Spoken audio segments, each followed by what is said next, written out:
Hi all, my name is Suresh Radhakrishnan. I'm a serial entrepreneur, public speaker, and a digital coach. I help people in setting up their successful food businesses. So today we're going to talk about the steps to recruit manpower for your tea shop. Before that, if you're watching this from my Facebook group or any other forums, please to go check out my YouTube channel and subscribe for further upcoming videos on modern tea outlets. Let's talk about how hard is to hire manpower. All of you might agree with me that hiring manpower is one of the difficult, hard tasks when it comes to business. Not just with food business, across every single industry, that has been one of the major challenge. So how do we overcome that? Is there a framework to do that? So I'm going to talk about it today. I often tell this to my HR, do not hire the best ones. Always hire the right ones. Hire the right people and not the best people.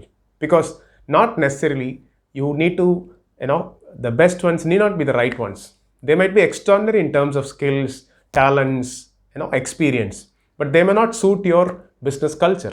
So every single business has its own culture value system. So always look for people who can stay with you in the long term, who can understand your vision for the business, with respect to the company values and also the management values. So always hire people who has a need.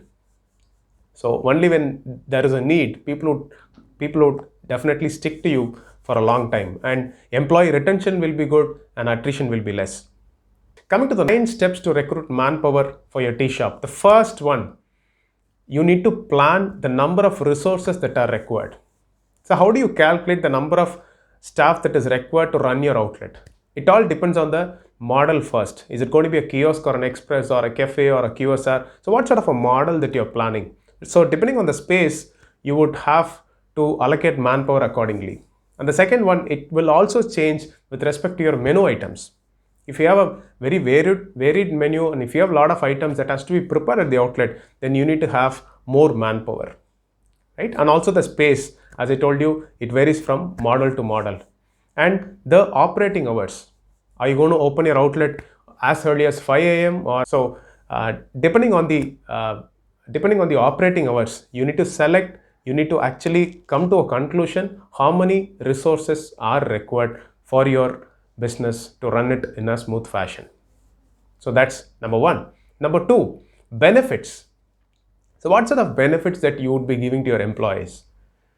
In general, in hotel industry, people who run restaurants and other hotel food retail businesses, often people give food.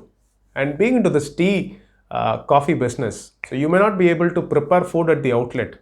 So we specifically prepare tea and other snack items. So you need to add that along with the salary.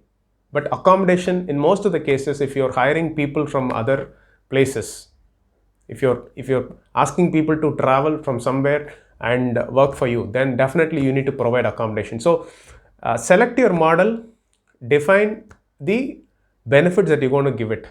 Is it going to be accommodation with food or without food? So define that clearly before you plan to hire manpower for your tea outlet. So that's point number 2. Third, eligibility. So what sort of experience is required? Do you need skill sets, certain number of years of experience in preparing your food items, be it beverage or be it snack, or should they be local? Should they be able to understand the local language? So decide all of those things. So what sort of eligibility is required? Are you hiring them for a store manager or for a chai brewer? So you can decide all of these things and define what sort of eligibility is required. Should they know basic computer skills, or should they be able to read English and things like that? So decide on the eligibility criteria. That's point number 3. Point number 4, salary and other benefits. So what sort of benefits are you going to give them? Is it going to be a fixed salary, or fixed plus additional incentives are going to be there based on sales, based on performance, based on customer feedback? So decide on all of those things with respect to salary. Are you going to offer them ESI, PF options? So clearly mention all of those things when you put a job description. So that's point number 4. Right. Point number 5, mode of recruitment. Is it going to be in-house, or are you planning to outsource to any consultancy to get this job done? So if it's going to be in-house, then you need to have your own people, or as a business owner, you need to sit down put your job postings on Quicker, OLX, or other blue collar jobs where they are listed. So headhunt towards these portals. So that's one way of doing it. Or you're planning to outsource it to some agency or some consultancy who would hire manpower for you. They would charge you a nominal fee to get them hired. So that could be one option. So there is another smart way of getting things done. So maybe in and around your store, you can go check out a lot of other retail formats, retail businesses. Go talk to them and try to get referrals. Maybe their friends or relatives would be interested to work near to them, nearest to this outlet. So likewise, you can always get referrals from other people in and around your outlet. So that's about mode of recruitment, right? So mostly from my experience of running multiple brands in food business, I would say referral is a very strong thing. So once you hire the first set of candidates, you can always give them referral incentives. The sixth one, when to hire. Always plan at least a month before the store launch. Let's say you would definitely need a lot of time to prepare them for the store in terms of training, in terms of standardization and things like that, right? So don't hurry up, don't rush up before the store launch and then hire these people. Always plan well in advance. You in the initial days you need to hire more people because attrition might be high because it's a new location or a new business. So hire more people, have them extra in the first 3 to 6 months of running the business. Then probably you can, some guys would leave and then some would stay back, depending on the location, depending on their comfort levels, right? So that's point number 6. Point number 7, training content. So what sort of training you would need to offer them? So see, employee hiring is one part, and how do you retain them? Retention is not just about paying them a good salary. It's about creating that culture, creating that comfort, and creating that support system for your staff. So the work environment should be really good enough for them to actually learn a lot from the work environment, and also try to adapt the standards and systems that you are putting it in the outlet. Because I've seen in business that once you put up standards and process, people needs to follow standards and process. You may have excellent processes in place, but you need to have people to follow that, isn't it? So have proper training curriculum content, because I've covered that in a detailed manner in the community that I'm building in the Start Epreneur community, but I may not be able to cover so much in this video. But plan for training content, plan for proper SOPs. It's called standard operating procedures.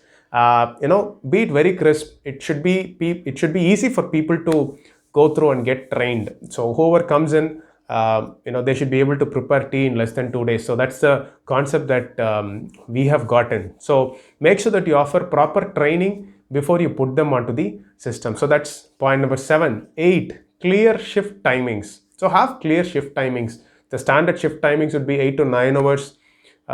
So make them aware that this is a shift timing that they should come and things like that. So do not engage them for a very long time at the outlet, because they will get exhausted.